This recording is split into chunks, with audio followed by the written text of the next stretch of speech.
Hello everyone, my name is Scott Cumming and I am the founder and president of a nonprofit called Dyslexic Together.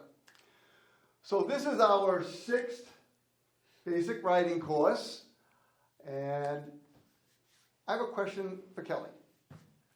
So Kelly, what is the difference between fiction writing and nonfiction writing? Great question. It's one that students often get switched. And then, once you learn something the incorrect way, that's a hard fix. That's a hard adjustment to make. So nonfiction is when you are writing about your real life, when you are writing about things that have happened or that you've seen in your life and your experience. That is nonfiction. That's when you're writing about real stories. Yeah. Fiction is when you are making something up from your imagination. That's where we get all of these genres from in fiction. You could have an adventure story, a fantasy story, and the list goes on. So that's the difference. Fiction is fake and made up from your imagination. Well, that's a great way to start.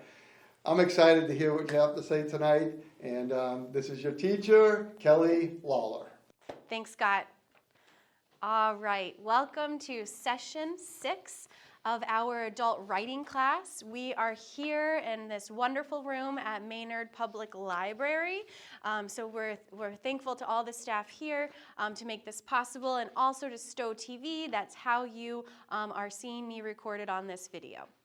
All right, so session 6, this course is designed for adults with dyslexia who are seeking to understand and embrace their unique learning style. But we are also just a basic adult writing class where we want to make sure that we can all find strategies to enhance our writing. However, a lot of times reading more, reading different types of writing can actually improve your own writing skills too. So the more you read, the better you are as a writer, and the more you write, the better you are as a writer. Go figure. All right, so what we're going to start off with today is a quick story. Okay, I brought my books today. And so we are going to talk about different genres of books that we have in front of us. So we've been talking about poetry, and so this is an example of a poetry book, and it's shorter. It's kind of easier to get through. So for those hesitant readers out there, start with poetry, right? It's bite-sized, and it kind of can help you find your love of reading if you've lost it. Another thing that we use to help students are graphic novels. And so here's a graphic novel, Long Way Down, by Jason Reynolds.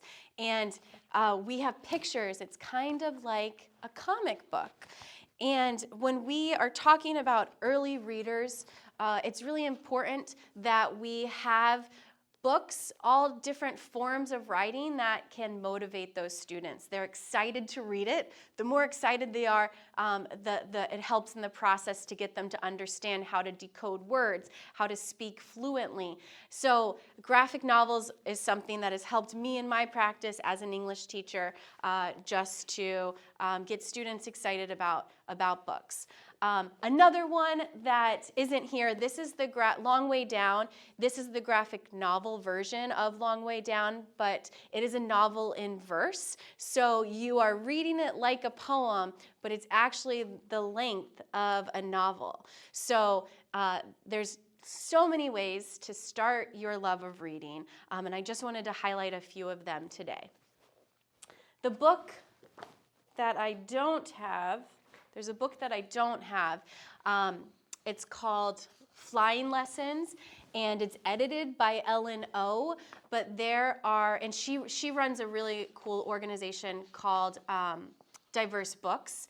And so she put together short stories from various authors that she had connected with. And this is her message to readers of her book, Flying Lessons. Dear reader, when I was little, I found an abandoned kitten on the street. It was mangy, flea-ridden, and mean, but so cute. I loved it. We lived in an apartment building that had no pets allowed signs in the lobby, but I didn't care. I was determined to take it home. I'd always wanted a pet. I mean, I had a baby sister, but that wasn't as fun as a cute kitten. Even though I knew my parents would be mad because it was against the rules. So I scooped George up. Yeah, I had already decided to name him George, tucked him close to my chest, and headed for home.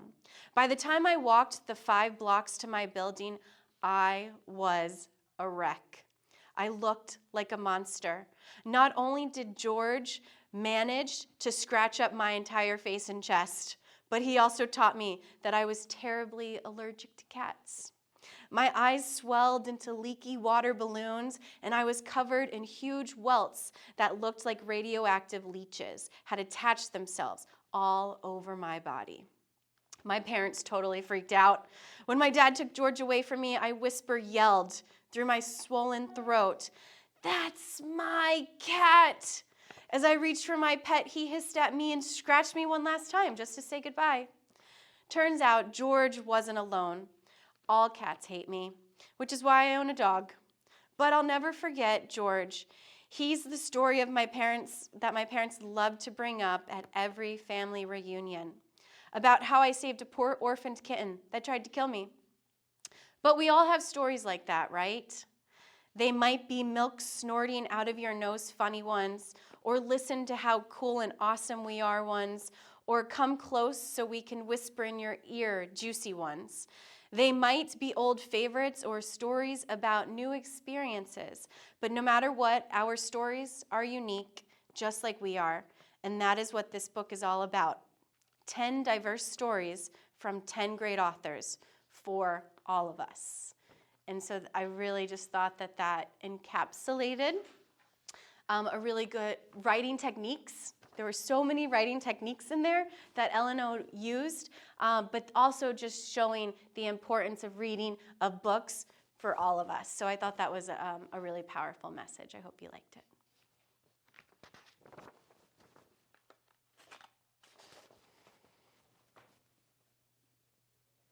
All right, so just like we start every class, we want to celebrate an adult, a celebrity that we know that has lived their entire life with dyslexia. So this is something that Whoopi Goldberg said about her experiences. I think it's less challenging now because we have some idea about it. So this entire course, is really about breaking down stereotypes, about better understanding how dyslexia functions and the different people that we meet.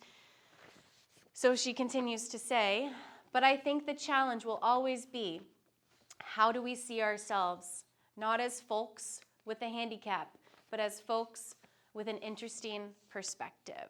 And so that's what we're trying to harness in this class is how is dyslexia your superpower, and how can you really grow with that strength throughout your life. All right, so we'll talk about writing today, talk about different forms of writing, and we're going to mainly focus on flash fiction, which is a form of short story and storytelling. But before we begin, we're going to take 5 minutes to do a quick write. 5 minutes. Remember, keep your expectations low, write about whatever comes to mind, and the picture that I put on the screen is meant to enhance your creativity and get you thinking.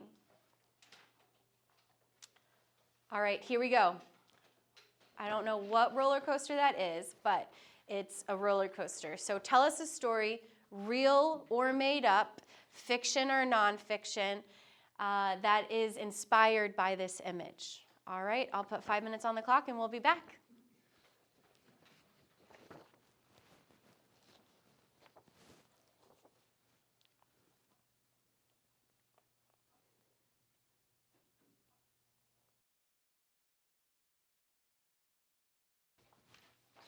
All right, and your last minute is up.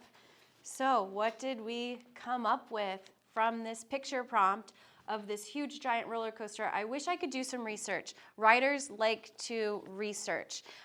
If you have never been on a roller coaster, if you've never worked at an amusement park, you might want to do some research before you start writing, so you have more specific language, words, vocabulary, what we call jargon, and you know more about the thing that you're writing about. So researching and understanding more about a topic, whatever it is, can help to improve your writing. I love this picture. I remember growing up in Texas, and there was a huge roller coaster. It was called the Texas Giant, and we went on it at Six Flags. Here's my example. I wish I could go on a giant coaster. I miss the click, clack, clink of the car sticking gears into place before blasting you off and out into the great blue sky. But this is another joy I've learned from adulting. My stomach is too weak. And that's mine. Okay, can't go on roller coasters anymore. All right, so there's a lot of things as an adult you might not be able to do anymore. And that's why we give the kids everything. We spoil them with all the fun activities.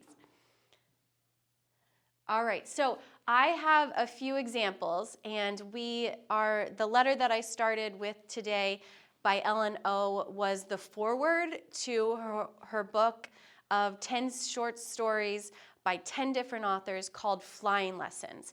And so I have a few links and resources here that we would stop and take some time to actually look through and to read if we were in a normal classroom setting. So my first example is just, what is flash fiction? And I already read the forwarded letter by Ellen O. So let's talk about perspective here, okay? What can you write if you wanted to be at the long end and write a novel? And what is kind of at the short end. So that's what we're going to focus on tonight. And so perspective is important. Going back and forth, thinking about how have things changed as an adult, how were things different when you were a kid. That's one way to bring perspective into your writing. So novels. The longest book we have here, these are novels. And these are around 80,000 words, okay? So novels are kind of like this, and we go by word length, okay? So these novels are right around 80,000 words to make a novel. Now, what we have next, we have shorter, this is probably almost a novella. I do not think Things Fall Apart is a novella, but we do have Ernest Hemingway, John Steinbeck enjoyed writing in more of those shorter novel forms. So then you're closer to 50,000 words. Now we're going to be talking about short story writing, and flash fiction gets all the way from 80,000 words to 1,000 words. So short stories that you write creatively are only 1,000 words. So usually that's more manageable. It's an easier place to get started in your writing journey. Microfiction, and there's a whole world of writers. Novels are typically fiction, but novels can also be nonfiction. So really that just depends on what kind of books you're interested in reading. And at your library or at your bookstore, you can say, hey, point me in the fiction direction or point me in that nonfiction direction. So novels, novellas, all short stories, they can fall into either genre. They can either be fiction or they can be nonfiction. All right, so we have flash fiction, which is 1,000 words, and then we have microfiction and there's other categories as well, which would be under 500 words. So there's a lot of different ways to kind of find your groove, find your place on your writing journey. And so we are going to start with some of the shorter ones today. Has anyone ever heard of a 6-word story? You can write a story just using 6 words. Okay, let's go over some examples. So sometimes this is called the 6-word memoir, and a memoir is when you're really, it's kind of more personal, it's more intimate. You're talking more from personal perspectives and experiences. So I have a few examples of 6-word stories, and I thought that this would be a perfect assignment for us to do tonight, for us to get started into this more creative writing, this longer writing process. So first I want you, after we look at some examples, is to write your own 6-word story. And then we will try our hand at writing our own short story. Okay, and you're welcome to look through my examples, the books that I brought to class today, and there's plenty of examples online as well. And what I really like about these examples, these are student examples done by kids, and it tells you their name, their age, their school, and where they're from. And I also like that this type of project can be a joint interdisciplinary project that an English teacher does with an art teacher, or that a science teacher does with an art teacher. Really you could take any topic in your content, in your curriculum that you teach, and you could start to partner with other teachers to add on and to make it bigger, right? To make it a little bit more meaningful. All right, so we have this first one. And you see it right here. Hey, my swimming lessons paid off. Okay, that's our first one. 6 words, and that's telling the whole story of the picture that they drew or painted. I can't tell what medium they used.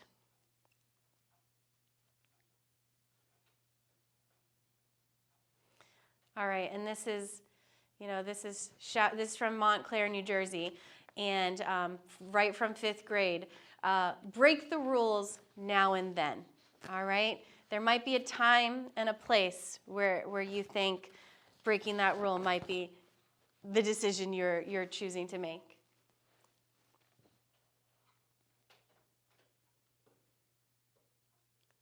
All right, this really took all the nice big, long vocabulary words, right, and stuck them together.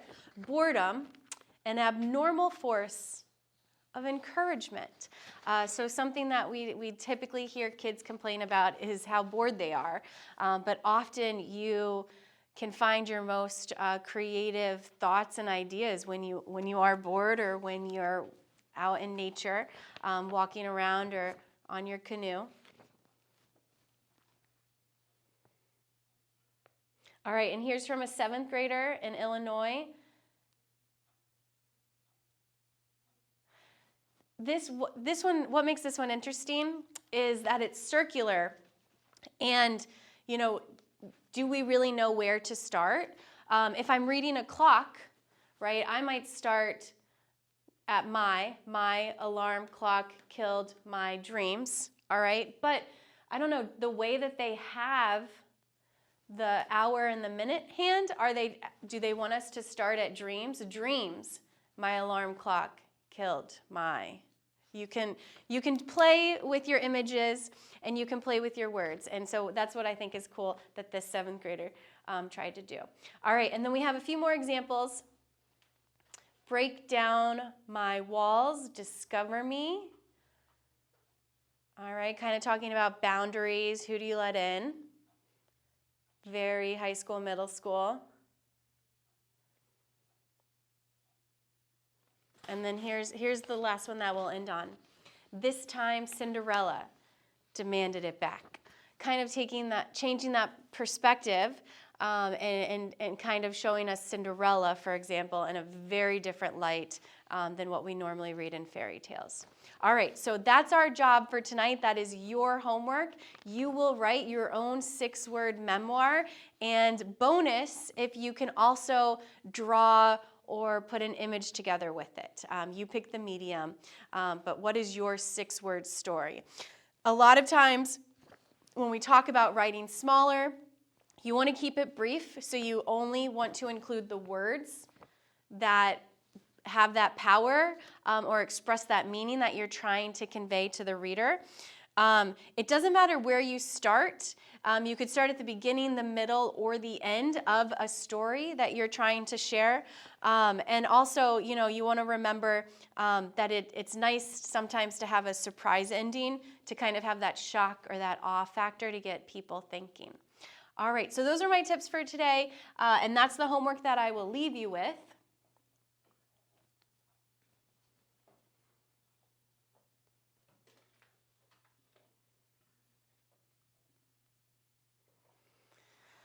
And the example that I put on your homework, when you write your own 6-word story, is a very sad. This is probably the most famous 6-word story that people use as an example that you can find. Attributed to Ernest Hemingway, but historically we're not sure if that's accurate, if it was indeed Ernest Hemingway, but this has been used for a long time, and it's been attributed to Ernest Hemingway.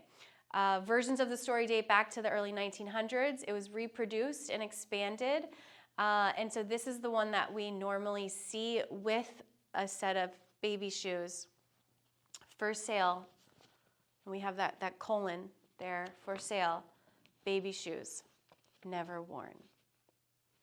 All right, so sad example that we normally hear when we talk about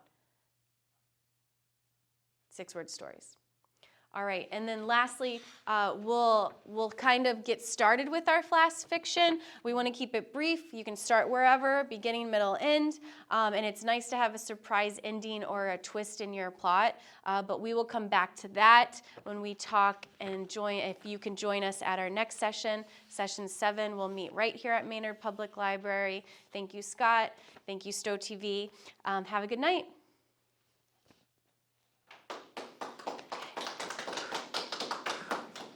So Kelly, I really like the idea about the short stories. I think that as somebody who wants to write more myself, I'm always thinking, how much can I write? I'll start writing a story and it'll be 3 or 4 lines, 5 lines. And I'm always questioning myself, well, did I actually write enough? But you're showing examples of 6-word writing with some type of graphic, which I'm finding that your examples with the graphics, the roller coaster, it's funny how different that you look at that roller coaster than I'm looking at that roller coaster. It's crazy. I'm fascinated by your story of the roller coaster because it's like a whole different area that I'm not even looking at. It's exciting. And that's why I really like to focus on perspective and point of view. Sometimes we can easily just get trapped in our own experiences. And so that's why reading is so important, is you kind of get that window into someone else's world view, and someone's going to have a different viewpoint from you about the same picture, and something else is going to inspire them. So perspective is really important, and you can start with something small, like 6 words. So you mentioned something back, it was either in lesson 2 or 3, about what makes up a story. What makes up, there was certain guidelines that you gave, and we discussed it a little bit. Can you go over those again? Do you know what I'm talking about? Which guidelines, as far as when I'm looking at a picture and the feeling of it, I think it was when we talked about the hermit crab. Yes. Something You Should Know by Clint Smith, that poem. Yes. So, there's so many different aspects of a story, but a story can be anything. Normally, for me, stories are just thoughts that come to my head, stories that I share with my students or my family, and it can start from anywhere. But there are different components, right? The tone is usually the author's attitude. So what kind of an attitude do you want to have when you're writing a story? Is this a serious story? Is this a sad story? Is it kind of funny? You know, so you really have to think about your tone. And then the mood is kind of the atmosphere. What do you want to provide to the reader? And so a lot of times that is important with setting.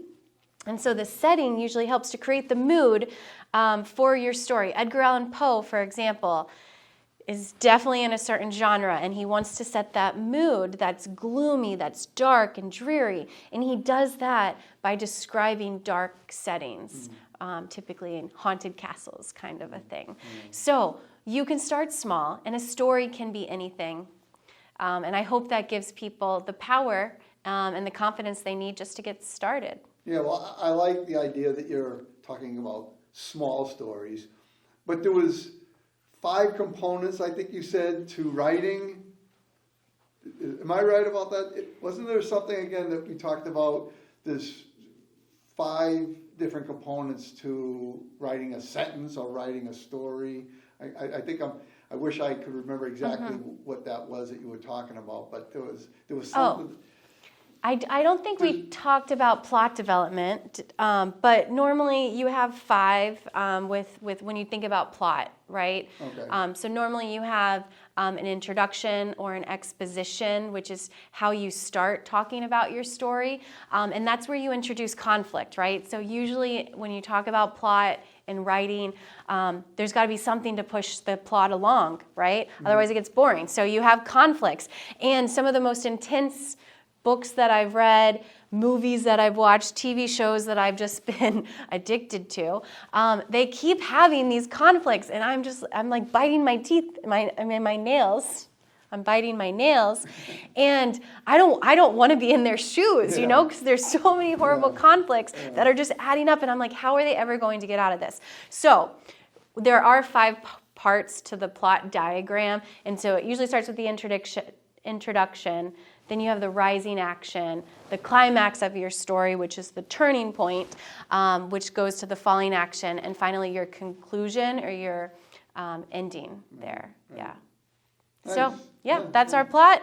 And hopefully we can get started writing with 6 words. Does it seem manageable? That's a great place to start, I'll tell you. I'm excited to do 6 words. All right. Thank you. Thanks. I really appreciate it. Totally. Thanks for joining us again, and we'll see you for our next session. All right.